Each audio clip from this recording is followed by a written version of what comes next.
Aí é aquela diferença evolutiva, diferença de tudo, ou o contrário também, né? Como é que aquele senhor, aquela criatura aguenta aquela mulher? Como é que pode um negócio desse? Pois é, mas aí entra essa questão da escolha. Os casamentos são escolhidos, são arrumados de acordo com as necessidades kármicas. Hoje, vamos dar um exemplo. Um homem hoje, né, um jovem hoje, que tenha explorado uma moça, que tenha infernizado a vida dessa criatura, que tenha contribuído para que o livre-arbítrio dela funcionasse de uma maneira ruim, que ela fizesse péssimas escolhas, ele não tem responsabilidade sozinho, mas ele tem parcelas de responsabilidade. Então, como muitas vezes ele pode ter parcelas de responsabilidade numa vida, né, desregrada totalmente, que ela acabou se jogando, com parcelas de responsabilidade dele, e aqui a essência dela, porque também ninguém faz nada se não quiser, né? Nós temos livre-arbítrio, mas isso pode acontecer. Então, numa próxima encarnação, esta alma que contribuiu, que ajudou para que a outra caísse no desregramento, no desalinho, possa querer se redimir.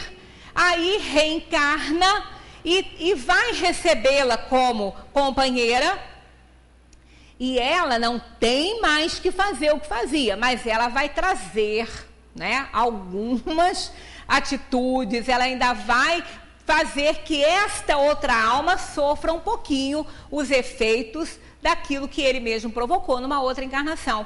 Então, muitas vezes explica esse disparate, né, de evolução, de tudo, quando a gente vê um casal. São os casamentos sacrificiais. E aquela pessoa que é muito evoluída, ela acaba querendo ficar junto para poder ajudar a outra. Ou muitas vezes é um afeto grande, um parceiro grande de vida, de que um já sublimou um sentimento, até na condição de filhos mesmo. Né? Não tem necessariamente que ter sido mulher. Às vezes uma alma querida que está tão desregrada, está tão desvirtuada, aí uma outra se propõe a recebê-la como companheira ou companheiro para auxiliá-la na evolução. E aí acontece isso, casamentos sacrificiais. E esses casamentos, na maioria das vezes, eles duram a vida toda. Duram a vida toda, porque a alma mais iluminada, ela não abre mão de ajudar a outra, não.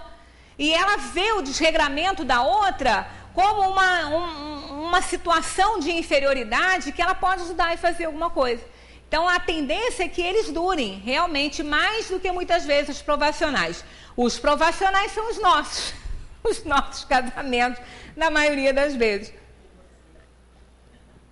São os nossos casamentos aqui. A grande maioria dos casamentos em plano de provação e expiação são provacionais.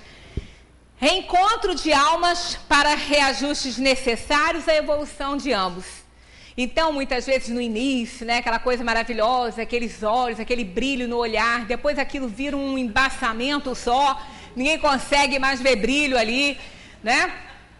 Pois é.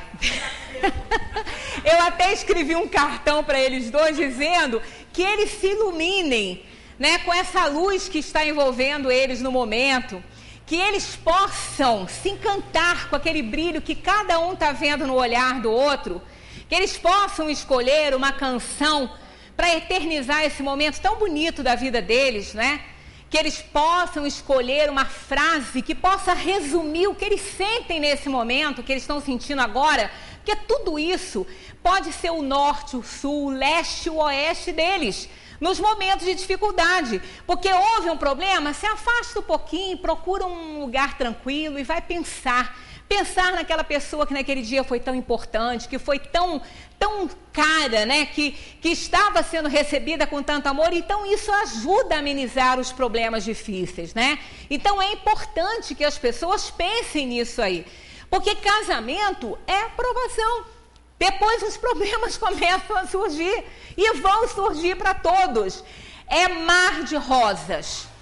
Mar de rosas. Só que não é aquela rosinha que Roberto Carlos joga no show dele, não, que aquela não tem espinho, né? O mar de rosas, que é o nosso casamento, é o perfume da flor com os espinhos do seu caule, né? Mas aí é que entra a questão da convivência, da aceitação, do querer estar juntos, né? Na era glacial, o que acontecia? Os porcos espinhos morriam feridos pelos espinhos uns dos outros, porque eles se aproximavam muito para que eles pudessem se aquecer para poder sobreviver. Só que aí eles acabavam se afastando de tão feridos que eles ficavam pelos espinhos uns dos outros. Aí começavam a morrer muito. Depois eles começaram a perceber, pela lei da sobrevivência, pela necessidade da convivência, né, que é um desafio evolutivo. Então, por essa necessidade, eles entenderam que se eles se aproximassem sem que eles tocassem os espinhos uns dos outros, eles recebiam o calor e não se feriam. Então, isso é uma arte. Quer dizer, o casal tem que manter a distância necessária para que um possa respeitar o espinho do outro sem se ferir com ele. É a distância de segurança. É importante que seja observado isso aí. E isso a convivência vai dando. Então, nos casamentos provacionais, os problemas vão surgir de montão. Todos eles vão chegar. Os filhos vão chegar. Aquele bebezinho rosadinho, lindo e maravilhoso, vai ver um inimigo mortal que está ali, né, que vai exigir daquele casal uma paciência muito grande, um amor transcendental para poder melhorar a situação na vida. E isso é realidade. Isso é a realidade. O Espiritismo é essa bênção, né, que não diz que o casal se tornou um, nada disso. Cada um continua sendo um com seus problemas todos, necessitando de uma adaptação, né? Os afins são encontros de almas, encontros de corações amigos para a consolidação dos afetos. Então, são aquelas almas que já vêm caminhando junto, que estão terminando aí uma sublimação de sentimentos. São poucos, mas existem na Terra. E os transcendentais são aqueles casamentos de almas engrandecidas no bem que se buscam para realizações mortais. Então, são aquelas almas que se unem para grandes realizações nesse mundo. Ou então para receber almas tão problemáticas, tão assim transgredoras das leis, que acabam, né, precisando de um lar com amor muito grande para que possam auxiliar essas almas que são tão desregradas. Porque muitas vezes, se os pais não tiverem uma força muito grande no amor que sentem um pelo outro, não conseguem ajudar, não conseguem alcançar, né, as realizações. Allan Kardec nos oferece uma fórmula mágica que é a própria bandeira do Espiritismo. É isso aqui, ó. Fora da caridade não há salvação. É necessário ter caridade para com aquele parceiro, aquela parceira de vida. Senão não vai para frente. A gente pode até reclamar, a gente pode até se injuriar, mas tem que cair na caridade. Não tem jeito. Não tem jeito. Se não tiver caridade, não vai funcionar. Um amor sem caridade não é um amor muito ainda cheio de paixões. E não vai conseguir uma vitória nessa vida que escolheram, né? Então, caridade praticada através dos exercícios. Normalmente, a moça que casa, ela quer continuar bem bonita, aí ela vai para a academia, malha aqui, arranja um personal trainer, come coisa saudável, mas não pode esquecer da outra ginástica, da outra preparação que não é a física e sim a espiritual. Porque sem essa, o físico, por mais bonito que seja, não vai mais fazer aquela sublimação. A paixão acaba, né? Ele nem vê mais aquela plástica bonita e se vir não vai se importar, nem se interessar, e ela a mesma coisa, porque está faltando aquele outro lado. Então, é importante que a gente compreenda a situação do outro para que possa treinar o perdão.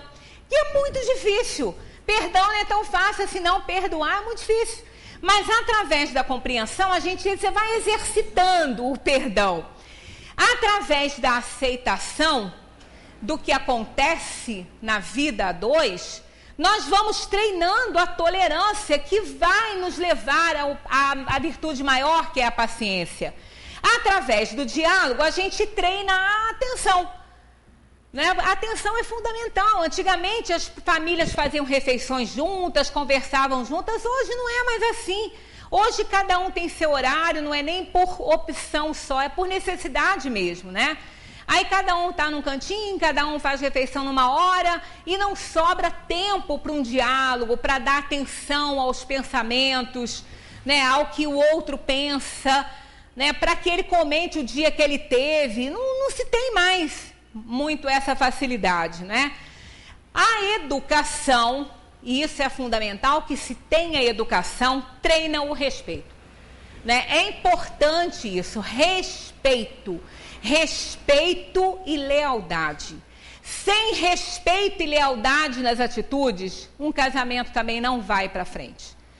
Né? É importante desenvolver a generosidade. Generosidade leva à admiração. E muitas vezes um casamento, ele sobrevive sem a sublimação do sentimento. Mas ele não sobrevive sem admiração. É importante que as partes se admirem. Isso ajuda a manter vivo um relacionamento, porque há uma admiração. Então é importante procurar as qualidades do outro que ele tem, mas na hora do pega para capar, a gente só vê defeito. Aí que é o problema. Vamos procurar desenvolver generosidade para que ela leve à admiração do parceiro e da parceira, para que a gente possa permanecer, né, no nosso compromisso. E a doação, que é o treino da renúncia. Não tem jeito.